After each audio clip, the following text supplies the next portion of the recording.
Okay, thank you, Brian, and thank you for being my tech support. Okay, I'm Kathleen Davis. Thank you for joining us.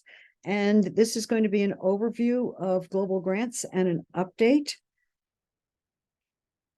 I'm head of the Global Grants Committee that oversees the budget for the matching funds, and also part of a committee that does consulting for all of you who want to be writing grants anytime, any global grants.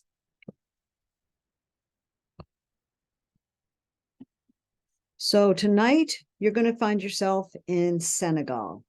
For whatever reason, anything you can imagine, you're going to be in Senegal. You've come there, and for some reason that you can imagine, you have come to a rural area that is beset by desertification, which means the Sahara is moving over, has caused droughts, a lot of heat, and has interfered with farming enough to decrease the markets.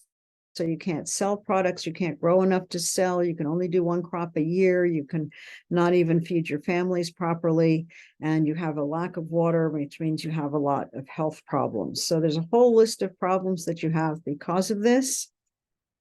And you're a Rotarian and you want to do something about it. You want to help these people get back on their feet economically, environmentally, and healthily. So the first thing you're going to do is sit with them at the community spot underneath the tree in the middle of the community. And you're going to find out from them what their strengths are and what they prioritize as their needs. That is absolutely the first step in doing any kind of grant. So what are their assets? What are their human skills? So these people have been farmers forever and ever, and they know the skills, they know what grows there, but the droughts have taken over and made it impossible. You also want to see where the leadership is. Are there people who are passionate about getting better, improving economically and health-wise? Are there people who cooperate with the other people and maybe form groups? What are the physical assets? Is there enough land to be able to grow things profitably? And what are the economic assets? Are people saving? Do they know anything about that? Is it a barter community? Are there microfinancing schemes around, or do they have to learn about that? So these are the things you want to know if you want to build a sustainable community, which what this Bellevue grant that I'm using as an example will be doing. So again, starting with the beneficiary community and finding out what they want and what they can do and what they're willing to do and what their leadership is about. Then for any kind of grant that has matching funds, you're going to need to be working with a host club, a host Rotary club, hopefully fairly near this community so that they can be involved and working with this community. And hopefully they've worked with this community before. And then you're going to be working with a nonprofit agency, very likely, because the host club is not probably going to be representative of the community and not doing the work, but your nonprofit will. So a non-governmental organization, or possibly a governmental organization if you're working in the school system, for instance, or with the water department and the health department. So either one, you're going to have a collaborating organization to work with the host club and you are the international lead. So it's all about finding champions in the beneficiary community that are going to be leaders and really set the stage and help the other people work with them to be able to make this a success. No champion, no success. Now, there's 4 ways with Rotary that you can take action. Think about what they might be. First, there's the direct grant. That means your club gives money to the host club there to spend in a certain way, and then you'll know whether they report back. You'll know whether the nonprofit, if they give it to the nonprofit, whether they can keep records it's a good way to sort of test the waters. It's like a first date. And so having a direct small idea like that is a good idea. In this grant, they were using the global grant. They first tested with stoves. People wanted to have indoor cooking stoves that didn't push smut all over their house and didn't have open fires to get burned on, and didn't have to have trees to cut down to make the fires because they weren't having so many trees with desertification. So a direct grant or a small district grant could be very good for testing how that works. Another thing is partnering. Now, the next three are all with matching grants. So direct grants are very simple. Your club sets the rules, they set the amount, they do the grant, and they get the result. So nobody else is important in that. But for matching grants, it's more complicated. There's a formal application, there's formal reporting, because matching grants means you're using other people's money outside of your own club, and therefore there's more responsibility. So you can find out from in 50/30 or other districts where are other Rotary clubs working in Senegal, and are they working on the same kind of projects? Maybe you'd like to partner with that, and then you could learn a whole lot more, or you could go on a trip with them and learn more detail about how to do your grant. And then you also could be doing a district grant, which can be in the district. Of course, you can do it locally, or they can be international. I'll tell you why in a minute. And then working towards a global grant. Starting from scratch with a global grant is probably not a great idea. Now, all these matching grants need to have their main thing be sustainability. It should be whatever intervention you make, it should sustain for at least 10 years and maybe longer. So it's really important to build in enough training and enough leadership training also, so that the system can keep going. Now, it also has to be in a specific focused area. This shows you that these are the grants that 50/30 members are working on now. They're open grants that are being worked on now, about almost $5 million worth. So water and sanitation and hygiene is one of our biggest things, so $1.5 million. And then health, if you're thinking about maternal health, child health, and preventing diseases or health promotion like malaria initiatives, that's about $2 million. A little less, but equally important, is education, putting computers into schools, furnishing schools, but not building schools. We don't do buildings. And then this grant that we're going to be talking about has to do with building communities economically so that they can thrive and be sustainable.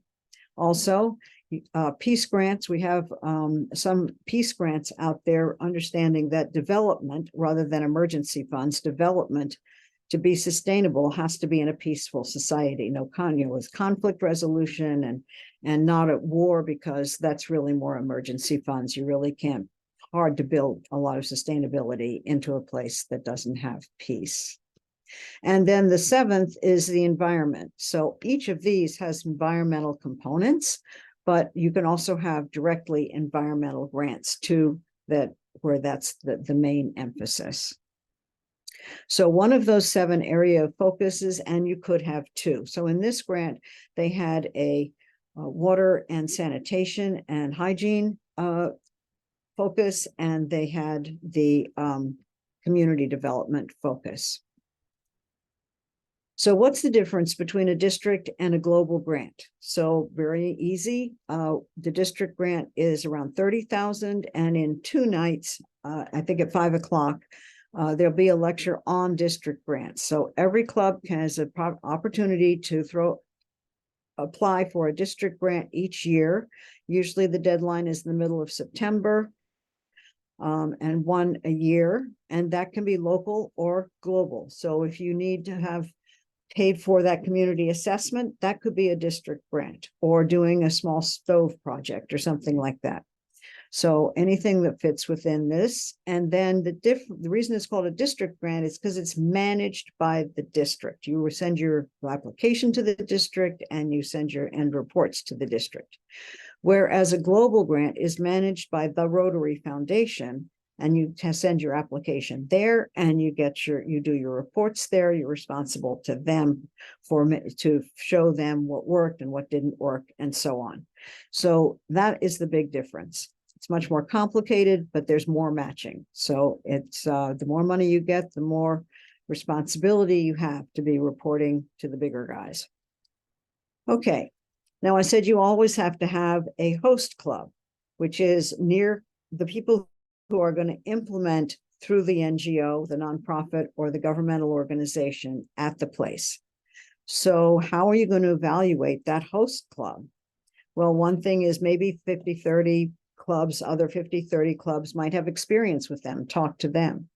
If not, ask the host club if they've ever been involved with a Rotary Club before and with an international Rotary Club before. And if they have, you can call up that Rotary Club people, the international people there who are responsible for the grant, and then they will tell you what it was like to work with them. So just some basic stuff, what platform do they communicate on? If you call them or if you text them on WhatsApp, will they answer right away? If you email them, will it take a month to get the answer back? You have to be able to have people that you can really coordinate with, that are on the same page with you, and that really are willing and wanting to understand that community. So you really have to evaluate your host club or you're going to get in big trouble. And then lastly, every Rotary Club in the world has a country chair in Evanston, Indiana over it. So you can call those country chairs. I'll show you later how you can get that information. And they're the people who are going to evaluate your grant and give you your approval. And so you can be talking to them and ask them what is their experience with this Rotary Club. So the Senegal country chair will be able to say, oh, yes, I've worked with this Rotary Club Dakar Millennial, and they're great. They get their reports in on time. They do a good job, and I have several grants out with them. And then they'll also tell you who are the clubs that are the grants with, so that you can get a triangulation on this evaluation. And lastly, you need to decide how much you can trust the NGO. Is it a good nonprofit organization that has a lot of experience in this area? Are they just starting in Senegal? So again, talking to the previous Rotary partners, which you might have gotten from the chair, from the host club. Global Washington is an umbrella group here in Seattle that has about 160 either corporations or nonprofits that are working in development across the world. You can maybe find some colleagues there that are working in Senegal and work with them, maybe even to get some funding or to find out different kinds of things to learn about the area and also about these communities. And we have our own website that Jeff Brennan has put together, 5030grants.com, which you need to memorize and even dream about in your sleep. So it has all the information that you need and culled from the bigger Rotary Foundation website so that it's really synthesized for you there. It's an invaluable website, and I'll be referring to it several times. Okay, when you're evaluating a nonprofit or even a governmental organization, but this is mainly for a nonprofit, again, you can be talking to the host club's experience with that nonprofit. That's very important. Do they treat them equally? Do they sort of look down on them? Do they cooperate well with them? You can look at that nonprofit's website. I'm sure you do this for your other philanthropy too. On the website, look at the board of directors. Does it look like it's going to be a sustainable nonprofit? Has it been there a while? Those kinds of things. And also their 990, that's the tax form. And the tax form has on it how much they pay their executive director, what are their main projects, how much do they spend on themselves versus fundraising versus money on the ground for the actual programs. These are really important things, and this is all public information that you have easy access to. The ratings organizations such as Charity Navigator, if the nonprofit is bringing in more than $1 million a year, they will have a rating on Charity Navigator. There are other rating organizations too that you can look at. That's good advice for any kind of philanthropy you personally want to do, or you want to do through Rotary or any other vehicle. Now, the matching grants, that's why you're going to all this trouble. There are some qualifications that you need to meet. So each year there's a memorandum of understanding, an MOU, a memorandum of understanding that your club has to sign with the district every year. So there's a new president that comes in July. She has to sign it and send it in. And I think another member has to sign it. So basically it says that when you accept matching funds for your grants, that grant is the club's responsibility, not the district's responsibility. Your responsibility for making sure that it stays in order, that the money goes to where it's supposed to go, and so on and so forth. That's required for anything you have matching funds for, whether it's a district grant, a community grant, or a global grant. And 2 members have to do training each year. That's why you need to put your name and your club name into the chat group, so you'll get credit for this one. And then if there's another 2 members watching this, that counts. If another member or yourself does the district grant one, that counts. That would be 2. For district grants, and only district grants, 55% of your club membership on average over 2 years need to have donated to the Rotary Foundation, not your club's foundation, the Rotary Foundation, because that's where the matching grants come from. And therefore, if you're not giving, you're not going to get. So be sure that that's true. Your foundation representative should be following that and making sure you're raising enough money. And that's because all that money from 50/30 is pooled in at the Rotary Foundation where you're donating it. And then in 3 years, they give that money back minus about 5% for administrative fees. And then that is the matching funds. So our budget for district designated funds, matching funds, is from that money that our district gave in. That's why it's so important. The more we give, the more we can write grants and get back. So think about that and try and get your club mates to donate as much as possible. Okay. So about this matching. So if you're doing a district grant, we'll match the clubs 1-to-1, and there are different maximums each year, but approximately that amount. And then if you have 2 partners and you're qualified, I told you about the qualifications. For global grants, this is set. So we match any 50/30 club that's putting money into the grant. We also match if you are putting money into if you're partnering with an out of district grant. So if you're partnering with a grant in District 5100, which is Oregon, then we will match your part 1-to-1. So that comes from the matching grants, up to a maximum of $22,000 and $15,000 per club. Then, however much the district gives, the district designated funds, then TRF will match 80% of that. So there's really nice leveraging. Bottom line is, if the district puts in, if the club puts in 1,000, the district will make it 2,000, and TRF will add 1,600 for each $1,000. Okay. You'll be able to ask questions at the end. Just put your questions in the chat, but I just want to go through the basics with you, and then we can discuss any issues that you have. Now, remember, I told you about this incredible website, 5030grants.com. So you can get information about the district grants, express grants, other grants, disaster grants, whatever grants they want to put up there, their matching funds, that's there. So you're going to click on global grants, and here's what you're going to find. You're going to find, just a minute, let's click on it. There we go. Okay, first of all is going to be your guide to global grants. The Rotary Foundation puts this out, and it has all the rules. So you don't have to read the whole book, but you want to read on the focus areas that are pertinent to you. And the problem, you can just figure out very easily which parts are applicable to your grant. Again, They won't build buildings. So they won't build a school, but you can put all the stuff in the school. You can train the teachers, those kinds of things. But you put a sanitation station at the end of the school, all those kinds of things, but you can't build buildings. So there's a list of other things you can't do, and they will, that's right in the book. Okay. And then remember, I told you the very first thing is the community assessment.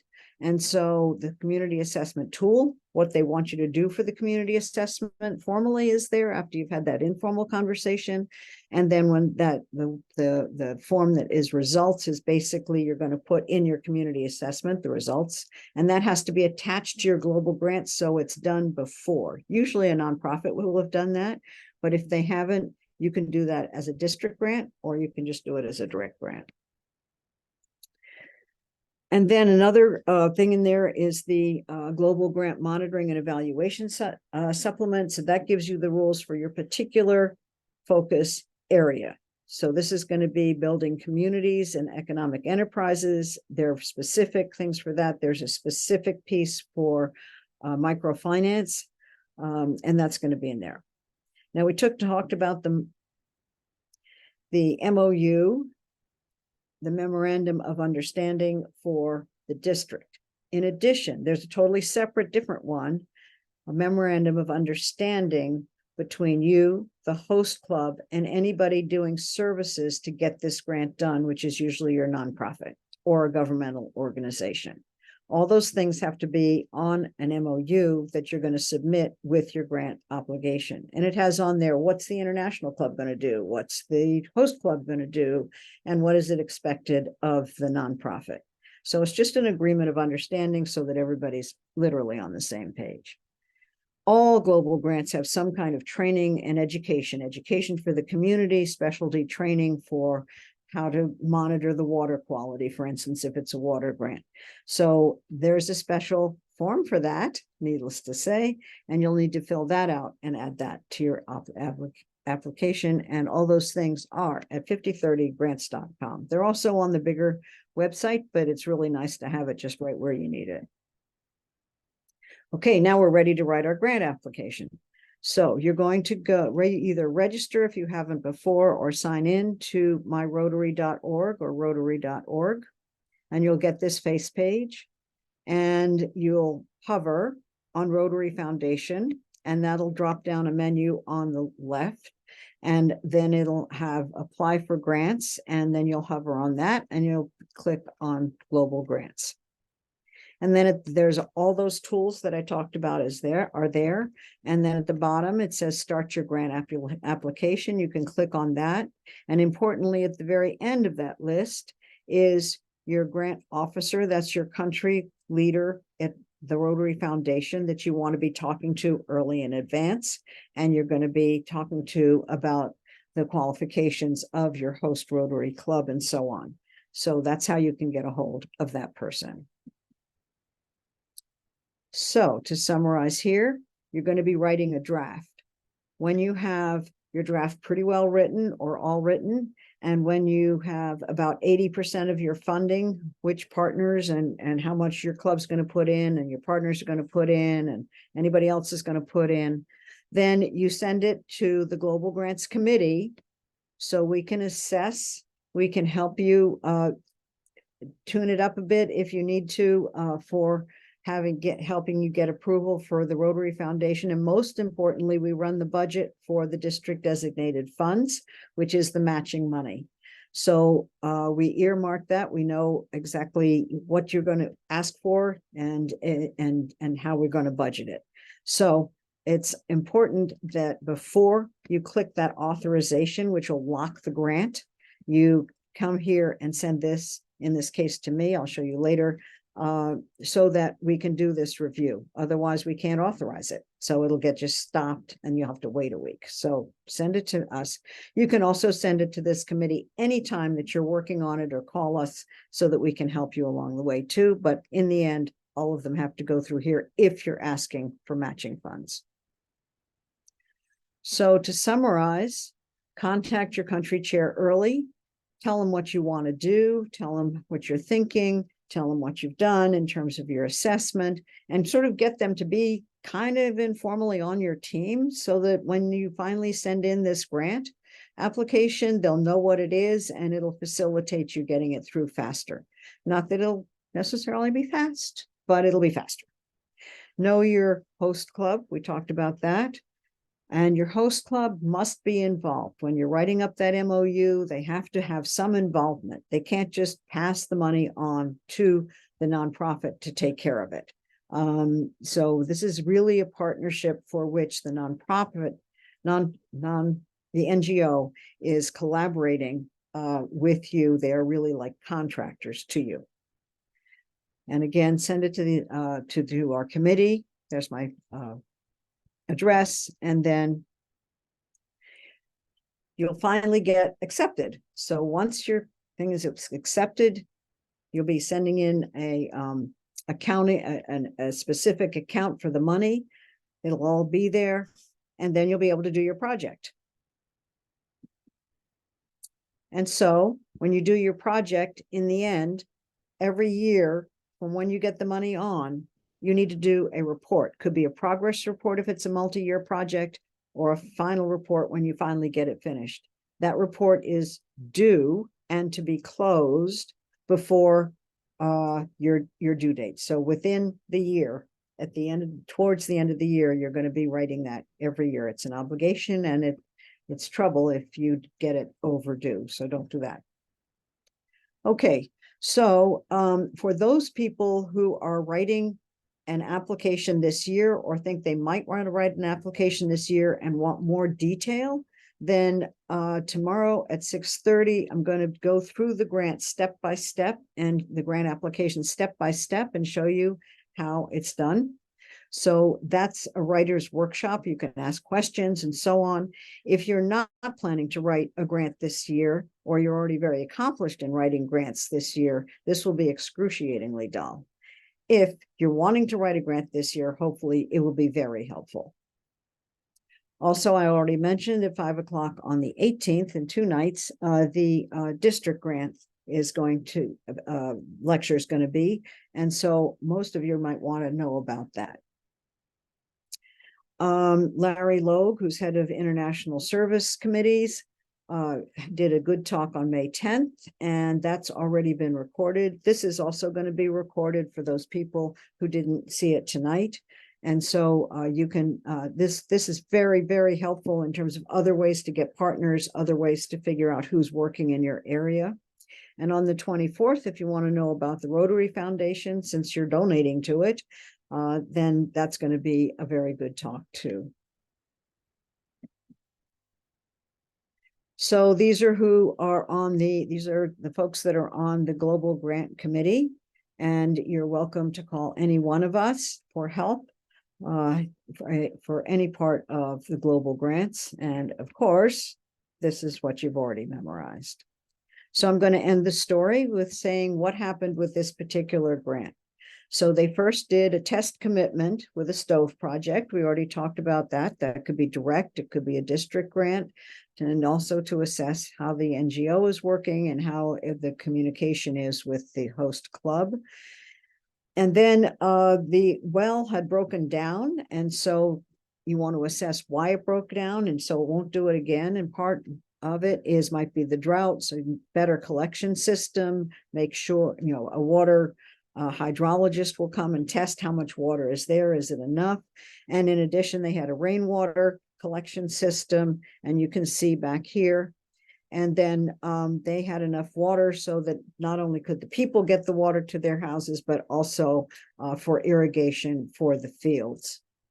So then they put solar panels on so they wouldn't go broke paying for electricity. And that's an environmentally correct way to do it.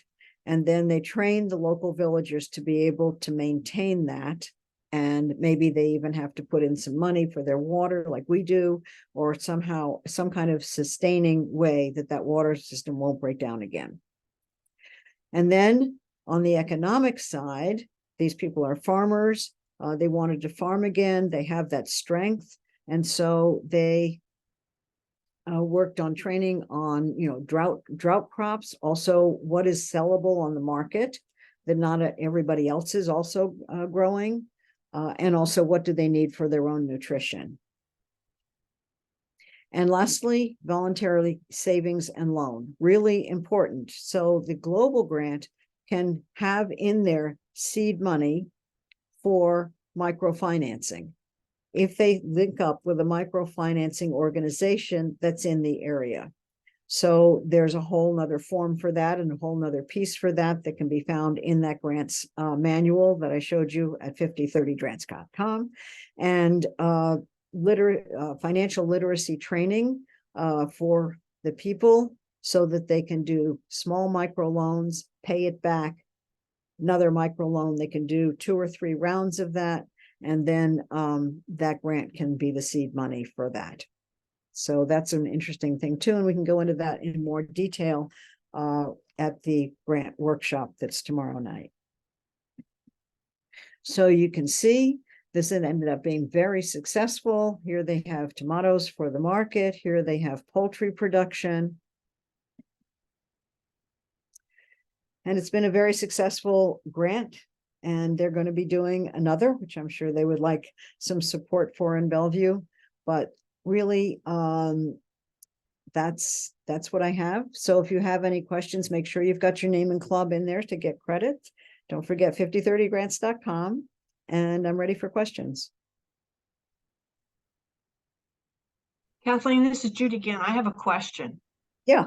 When you were talking about the financing, you used the example of $1,000 from the club, $1,000 from the district, and then you got to the Rotary Foundation. And I thought you said they'd make it $1,600, but I think that the 1,000 from the club, 1,000 from the district, and it's 80% of the district money, which would make it $2,800.